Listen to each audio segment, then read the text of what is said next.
Hey, everybody. Thank you for having me on, as always. I'm going to guess the golf course is getting nice and green about right now, Wayne.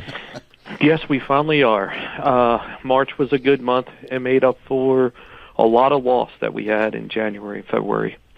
Probably one of the worst winters I've gone through since owning the golf course. Was that because of the early snowfall in the winter and the cold and bitter temperatures, Wayne? Yeah, that's normally what kills it in the wintertime. Yep, snow and cold. Yeah, that would do it outdoor. You're very much dependent on the weather there. Is the Masters this weekend? Yes, it is. Well, yes, it is. That's the start of spring, baby. That's the real start of spring. That is the kickoff of spring. Yeah, you're gonna put some azaleas in the course. A little amen corner action going there. Maybe in the future. We're doing some renovations to a few of our tee boxes. We're stripping them out and resodding them this April. So that's pulling a lot of funds for that. Very nice. Well, let me ask you some questions here in regards to your job as the chairman of the Committee for Agriculture, Commerce, and Tourism. I know right now you folks are considering the options of a 1% amusement tax. I think they're called a safety tax, something to that effect. It would give communities the opportunity to vote from a referendum as to whether or not they wanted to raise their taxes by 1% on sales taxes, and they would be able to retain that money in their local community to be used for emergency services and such. Let me know, what's the status of that? What kind of traction are you getting, and what kind of feedback are you getting? So I'm going to be upfront and transparent about this. I'm fine with a county putting a referendum to do a 1% sales tax overall. That's up to the voters whether or not they want to tax themselves. I'm fine with maintaining that local control. I have been adamant against the amusement tax. I have fought the amusement tax for 3 years because the amusement tax is an unfair tax, in my opinion. And elaborate. Sure thing. So, majority of the time when you're going to look at introducing an amusement tax versus, say, a sales tax, is when you have a high volume of tourism in your county. So, tourists are looking at where am I going to get my best bang for my dollar, all the other stuff, when they're looking at planning their trips. Now, I understand it's 1%, okay? Now, the bill that I've defeated the last 3 years was $1 per amusement. In our code, there is no clear definition of what an amusement or entertainment tax is. It just says anything that could amuse or entertain. The other thing why it's unfair is because you have a situation, and we'll use a ski resort, and during the winter time, you might have 90,000 people show up to experience that. Staying and lodging, they're paying the hotel motel tax. Now, keep in mind, hotel motel tax can be used for everything that the Amusement or the Safer Communities Act is asking for. So all of that money that's already coming into the counties can be used for all of those services that they want to promote. So they're already paying that, and then they're paying a 1% amusement tax or entertainment tax, which again does not have a clear definition in code. Now, the T-shirt shop that's right outside of the ski resort that has the authorization to sell T-shirts for that ski resort, their customers do not have to partake in that tax. It's only those who are doing the entertainment or amusement. Our largest tourism customer in our state is ourselves. So when you talk to Secretary Ruby, and she has access of knowing where people are coming from as they're making their way in the tourist destinations, we travel in the state the most. Next is Pittsburgh, followed by D.C. And those two, D.C. and Pittsburgh, alternate every year. It depends on where our marketing dollars go. So we're essentially taxing ourselves anyway because we're the ones that are doing most of the traveling. And I fully feel that it's unfair because not everybody has to take it. Now, many people thought when I first started going out, and like I said, I've fought this for 3 years, and it never got as heated as it did this year. And I had county commissioners call me, Wayne, what are you doing? We're not going to introduce an amusement tax in Jefferson County. And I said, I know we're not. Then why are you fighting against it? Well, I'm fighting against the amusement tax. As a chair of tourism, my hospitality industry is extremely concerned about this amusement tax because they're the ones that are, their industry are the ones that are going to have to take place in this. Now, if you want to go into definitions of what amusement is, we could have a lot of fun on that one because there's no clear definition in our code. And each county would then have to create a definition of what they're going to choose as an amusement. Do they want to say, well, watching TV is an amusement? It's entertaining. All right, so we're going to add a 1% sales tax on your cable bill. Playing video games on your cell phone is amusing and entertaining. We're going to add a 1% sales tax on your cell phone bill. You follow how crazy this thing can get. So I'm 100% against the amusement tax. Now, I can tell you that in a majority, right now there's 20-some amendments on this bill, and I don't know how, quote-unquote, successful it's going to be right now in regards to getting across the finish line on the House. Do you have the ability as the chair of the committee to not allow it to come to a vote? So this bill was never referred to committee. I see. It went straight to the floor. Yeah, Wayne, you've added a level of complexity that I had not really thought about and have not been exposed to. To me, it was fairly straightforward. One, it's going to go through a referendum. The county themselves would do it. Second one, at least in the Eastern Panhandle, it was tied to a 1% safety tax.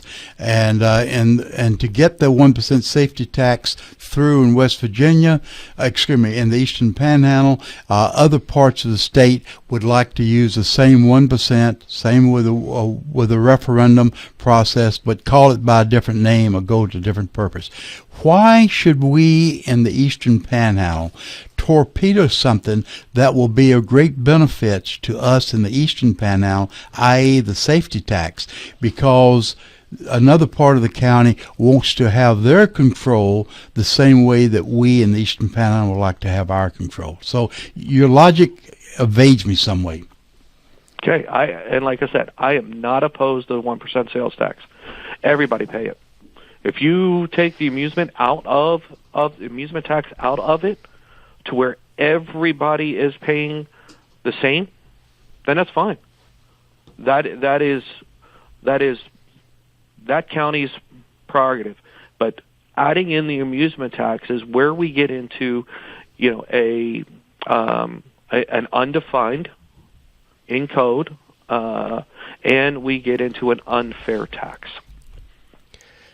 Wayne, this is John. I don't, but it's not really voting for a tax. It's voting for the ability for the counties to have a referendum as to whether or not they want to tax themselves. That Correct. Being the case, I mean, if people want to vote themselves a tax on sunshine within their county, why shouldn't they have the right to do that within their county? They have the right. I'm not saying they don't have the right to do that. Well, yeah, they do. I mean, if that's what by refusing them the right to have a. No, I'm not saying. If they want to do that, if a county wants to do a referendum and tax themselves a 1% sales tax, fine. But or amusement when tax. It's when they want to do an amusement tax that is unfair, and that is my whole stance. The amusement tax is unfair. You want to do a 1% sales tax? Make it across the board. All 55 counties can choose to have a 1% sales tax. I'm fine. That's their choice. But when you target specific industries, especially an industry like tourism, which is the largest economic driver in this state, I have a problem with isolating us. Oh, we've been doing really good. Let's now tax it. I just keep coming back. As a former firefighter, EMT, I focus right in on snowshoe. And those firefighters, I'm going to guess, I haven't been skiing quite some time, but they must run their wheels off on orthopedic injuries. And sure. And they should have more equipment and more money, and it's a relatively underpopulated county, as I recall.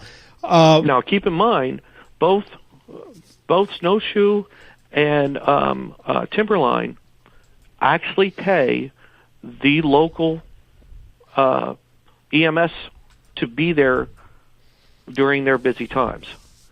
Tucker County, the county itself, imposed an amusement tax. The county commission did last year, and now that's in courts. So the local businesses stood up and sued the county for imposing that. So they're already providing that. Now, the other thing is, remember, hotel motel tax can be used for EMS services. All the other things that are in there that this money is going to, the hotel motel tax is being used for that, the other 50%. Hotel motel tax is 6% per stay per night. That money, half of that goes to your local Convention and Visitors Bureau for advertising and promoting of the tourism in that area. The other half stays within the county, can be used for parks and recreation, beautification, Convention and Visitor Bureaus. It can be used for EMS services. It can already be used for all that. So now we want to add another 1% on top of that to those. To me, it's a smoke screen, Wayne. You're also trying to cut your proverbial nose off in spite of your face. What you're doing is going to deprive those counties in need of a safety tax, the ability to put it in front of the voters to make that decision, because you're tied up with the word amusement. Well, the thing is that there's no definition of what amusement is. Well, why don't you let the county? The county makes this decision better than you folks and the legislators do. If it's a referendum, it's a voters speaking to it, and that's fine. And I understand the whole premise of this is, Berkeley County has been trying to get this 1% sales tax, and I'm absolutely fine with a referendum, a bill that specifically states 1% sales tax.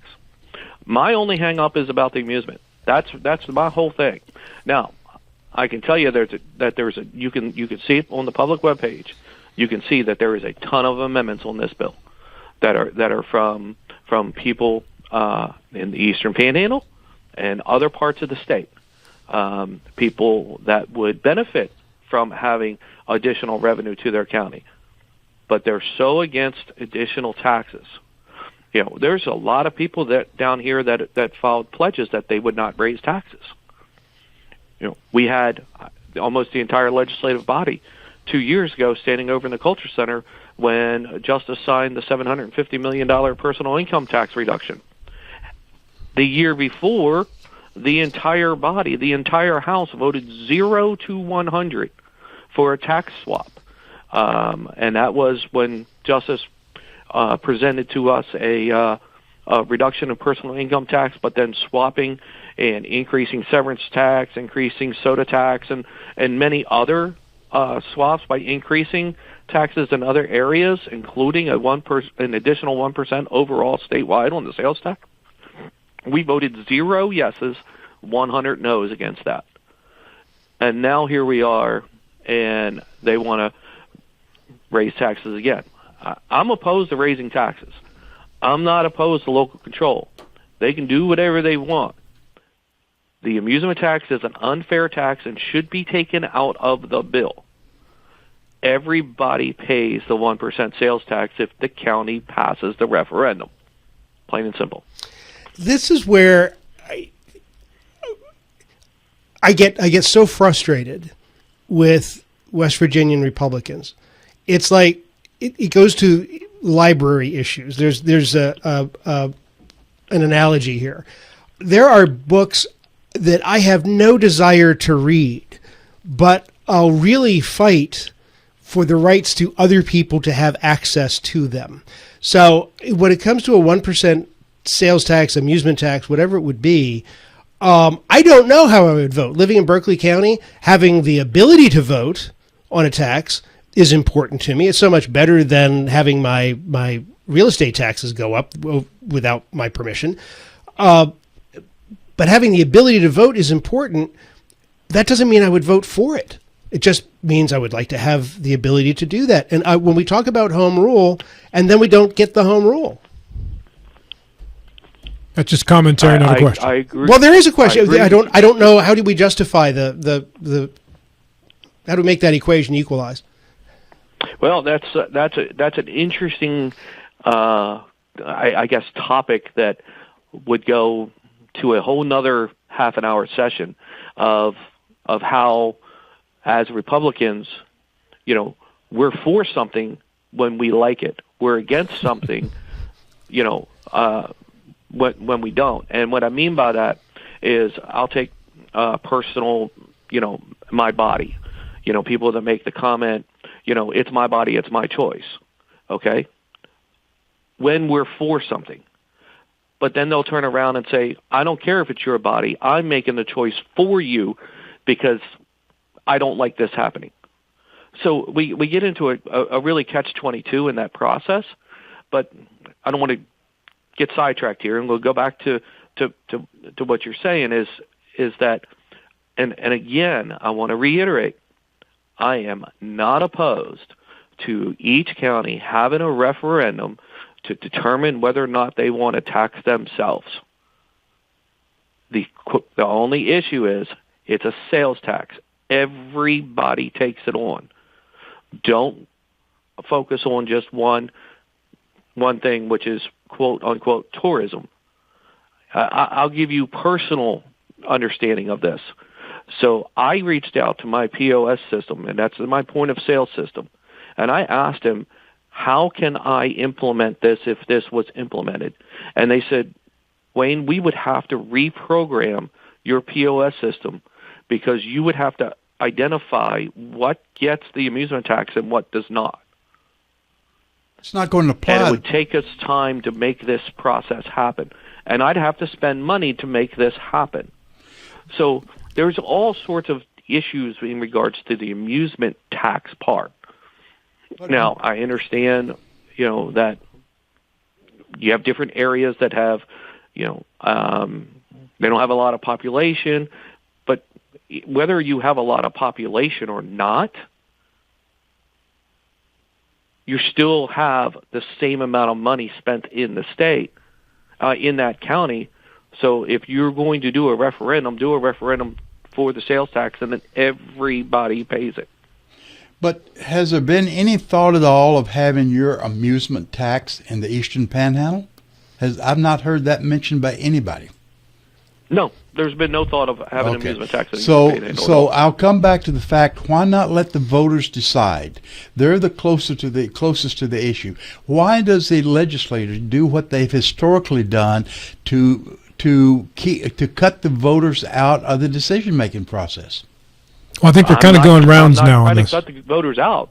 Yes, you are, but not going to the referendum. You are. No, I like I said, I'm 100% okay with them going to a referendum for a sales tax. Yeah, so the way around this is to cut the word amusement out and allow each county to vote on a 1% sales tax. Or the word safety out Absolutely. As well. Are we cutting the word? That's what I've been telling everybody from the beginning. Yeah, so there's a simple way around this. Get rid of the word. Correct. Yeah. And that is one of the amendments on the bill. But the way you sound on this, Wayne, it sounds like it's just gotten so convoluted with amendments that this might not pass at all. Correct. There are amendments that in there that say that if you collect a fire and an EMS fee now, you can't do the referendum. There are amendments in there that state that if your county is not up to date on its audits and its payments, then you can't do the referendum. There are so many amendments that are on there in our system because the website probably does not show all of them. I was looking at it earlier this morning. I think there are 22 House amendments on this. 22. Wayne, hey, we're just about out of time. I got 30 seconds left. Final word is yours if you want it. Oh, no. It's been a very interesting legislative session. Excited that we're coming down to the wire. A lot of my bills are making their way through the Senate committees and should be finished here. And, I think I've had, yet another successful session and, miss everybody back home. See you soon, Wayne. Thanks, Wayne. All right, guys. All right, Take thank care. you. Thank